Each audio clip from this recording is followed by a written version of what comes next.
Now, war of words is broken out between the Taliban and Pakistan just days after Pakistan's Interior Minister Rana Sanala warned of an attack on Taliban Pakistan's hideouts in Afghanistan. A Taliban leader has tweeted out quite a strong comeback. Ahmad Yasir posted a picture of Pakistan surrendering to India during the 1971 war. A translated caption of the picture reads, "This is Afghanistan, the graveyard of proud empires. Do not think of a military attack on us. Otherwise, there will be a shameful repetition of the military agreement with India." Now, last week, Sanala said that Pakistan may target TTP's hideouts in Afghanistan if authorities in Kabul fail to take any action against them. He reportedly even went on to say, quoting yet again, "The international law gives you the right to target those who attack you." The Taliban had reacted to the statement earlier as well. The Taliban Defense Ministry said that they consider these accusations baseless and said that all TTP bases are inside Pakistan, further warning that claims like these can damage the relation between the two countries.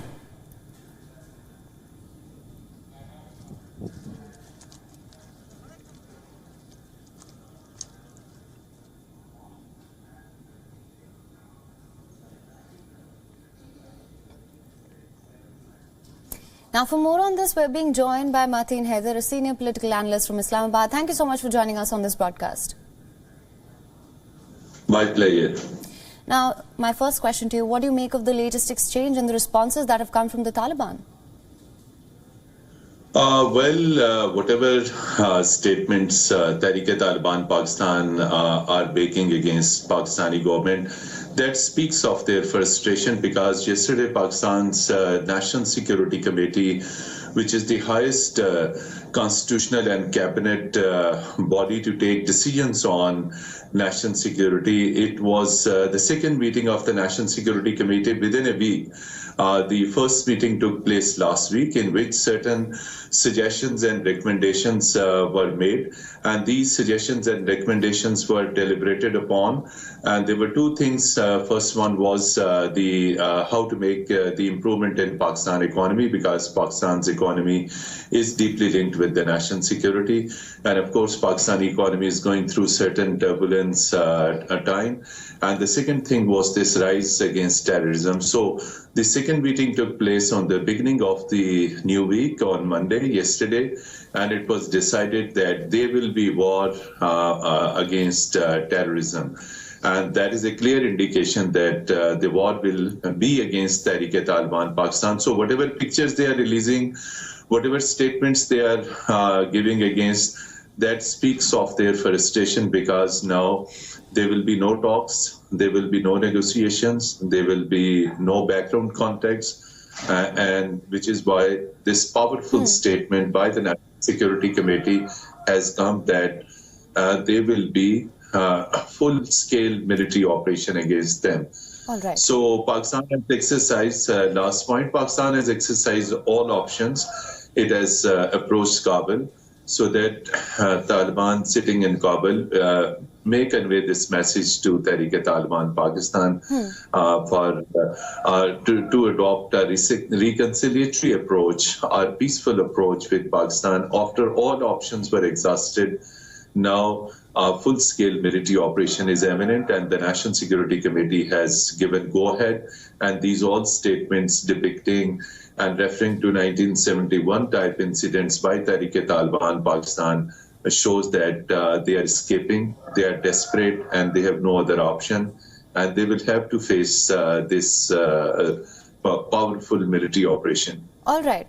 Now, that being said, the Taliban, as I'd mentioned earlier, had reacted to the statement prior to this as well. They'd said that the Taliban Defense Ministry had said that they consider all of these accusations baseless, and said that the TTP bases are inside Pakistan, further warning that claims like these can damage the relations between the two countries. Now, given these latest developments, you are saying that there will be no further talks. How do you see the situation and the equation between the two countries changing? You mean Kabul and Islamabad? Right. Okay, yes. I would like to say, as far as bilateral relations between Pakistan and Afghanistan are concerned, these relations are not good and warm at this moment, because whatever communication, whatever messages at political level, at military level, at diplomatic level have been conveyed to top Afghan Taliban leadership regarding Pakistan's reservation on security matters, on the safe havens of terrorists along with the Pakistan-Afghanistan border. Afghan Taliban never addressed these things, and then Pakistan was also irritated and quite upset over the recent border incidents in which Afghan security forces made unprovoked firing at Pakistan-Afghanistan border in Chaman. So I don't think so that as far as current Taliban regime in Afghanistan is concerned, it wanted to improve ties and relationship with Pakistan, and at the same time the reports are not secret that over $2 billion are being smuggled from Pakistan into Afghanistan.